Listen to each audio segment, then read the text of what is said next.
श्री गणेशाय नमः. श्री स्वामी समर्थ. श्री गुरुदेव दत्त महाराज की जय. जय श्री भोलेनाथ. जय श्री शिवशंकराय नमः.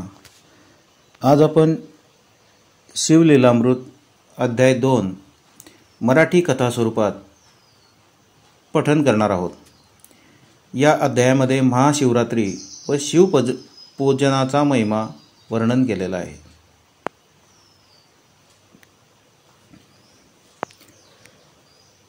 श्री शिवलीलामृत कथासार अध्याय 2. श्री सूत शौनकादिकांना पुढे सांगत होते.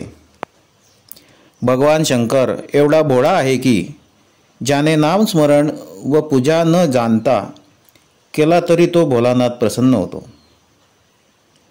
महाशिवरात्री व्रताचा महिमाही असाच आहे. त्याविषयी एक कथा सांगतात. विंध्य नाम पर्वतावर एक व्याध राहत होता. त्याने अनेक पशुपक्ष्यांची हत्या केल्यामुळे पापिष्ट झाला होता. एकदा भल्या पहाटे उठून आपली शस्त्रे घेऊन शिकारीसाठी तो व्याध जंगलात निघाला. नेमका तो दिवस महाशिवरात्रीचा होता. तो रस्त्याने जात असताना अनेक लोक एका शिवालयाजवळ जमलेले त्याला दिसले. थोडा वेळ तो तेथे थांबला आणि हे पाहून लोकांना पाहत हसत शिव हर हर असे म्हणत जंगलात निघाला. तेव्हा दिवसभर भटकूनही त्याला शिकार मिळाली नाही. नकळत उपवास घडला. रात्र झाली.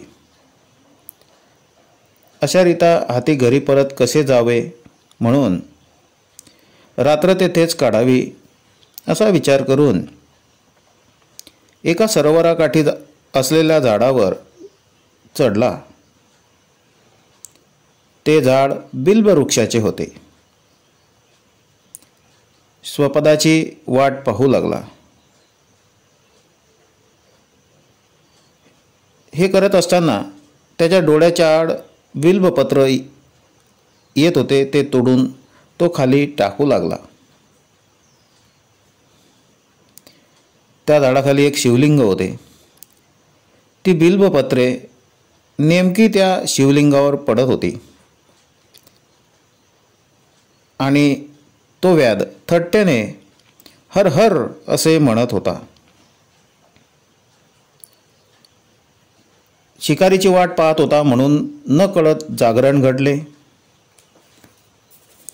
दिवसभर उपवास घडला व नकळत शिवपूजन नामस्मरण घडले. यामुळे तो पापमुक्त झाला.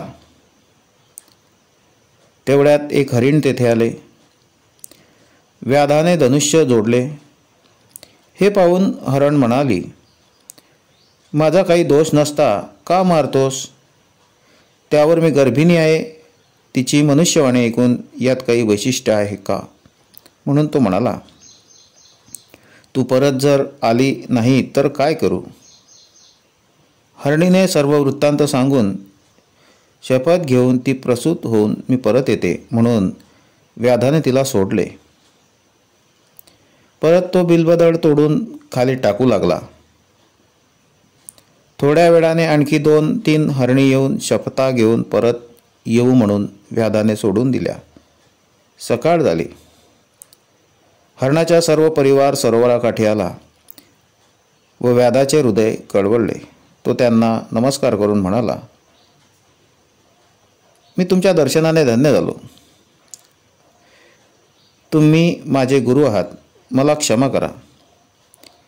इतक्यात तेथे दिव्य विमान आले. त्या व्याधाला शिवगणांनी विमानात बसवले. तो दिव्य स्वरूप झाला. तसेच सर्व हरिणासही पूर्व स्वरूप प्राप्त होऊन तेही विमानात बसले. सर्वांनी त्या व्याधाची स्तुती केली. त्याला भगवान शंकरांनी पवित्र अक्षय स्थान दिले. अशा प्रकारे आज आपण शिवलीलामृताचा दुसरा अध्याय पठन केला. यामध्ये महाशिवरात्रीचे महत्त्व व शिवपूजनाचा महिमा वर्णन केलेला आहे.